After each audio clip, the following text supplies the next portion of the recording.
Good morning, students. Today we are going to start first chapter of Indian economic development. Name of first chapter is Indian economy on the eve of independence. Eve. This word is very important. Eve of independence, it means just prior to independence. And you all know before independence there was a rule of British East India Company. Before starting this, we will discuss the history of Indian economy. Before the entry of British rule, what kind of economy we had. So this we will start first, then we will come to the economy during the British time before the British rule. Indian economy was completely independent, and most of the people depends on agriculture. It means agriculture was the main source of livelihood. They directly and indirectly connected with farming or farming related activities. And our handicraft industry was very popular, very famous worldwide. Its products were popular in European market as well as in other parts of the world. And when British entered in India, they made so many changes in the economy, especially in British rule. Economy was based on personal interest or personal benefits. Britishers made change for their own benefits, for their own profits. Number two, they practiced very exploiting policies, very harsh policies, especially in regard to supply of raw materials. And there was very low per capita income, very low national income during the British time. We can better understand this by studying the performance of various sectors. There are different sectors in your NCERT books, so we will discuss one by one, but today we will complete only the first sector, performance of agriculture sector. So first start the various sectors. I am telling you the name of various sectors. First sector is agriculture, number 2 is industry, number 3 is foreign trade, number 4 demographic transition, and then occupational structure, and the next one is infrastructure. Let's start with the first sector, agricultural sector. Agricultural sector on the eve of independence.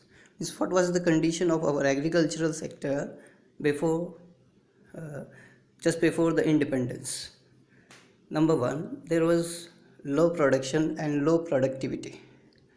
Productivity is the rate at which production depends. If productivity rate is good, then production will be high, but there was very low productivity rate, and this was due to the lack of technology and lack of irrigational facilities. Why we are very behind in this regard? Because British East India Company did not invest money in agricultural sector. Number 2, very high degree of uncertainty there in India. Indian farmers, Indian peasants depend on monsoon or rainfall.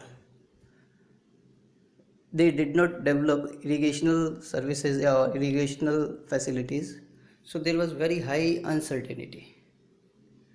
Number 3, dominance of subsistence farming.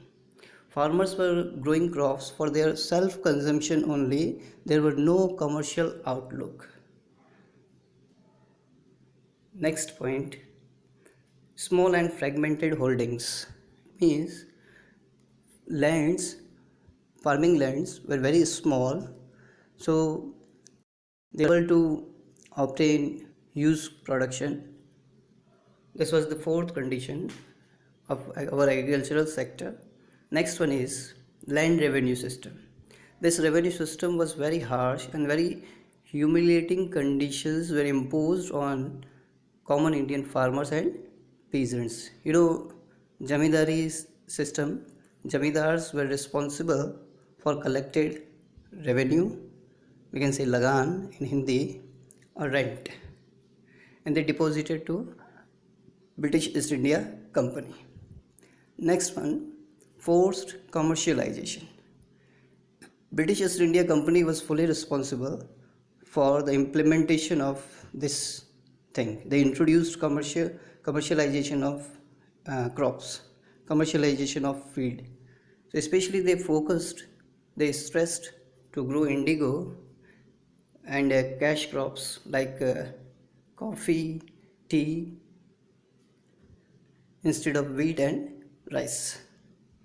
And the next and last point is impact of partition.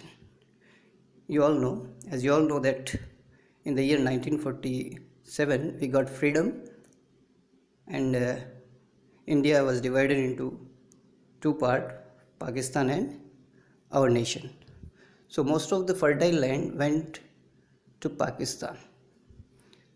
So this was the condition of our farming sector, our agricultural sector, and we can better understand that all these factors were responsible for the stagnation and backwardness of Indian economy.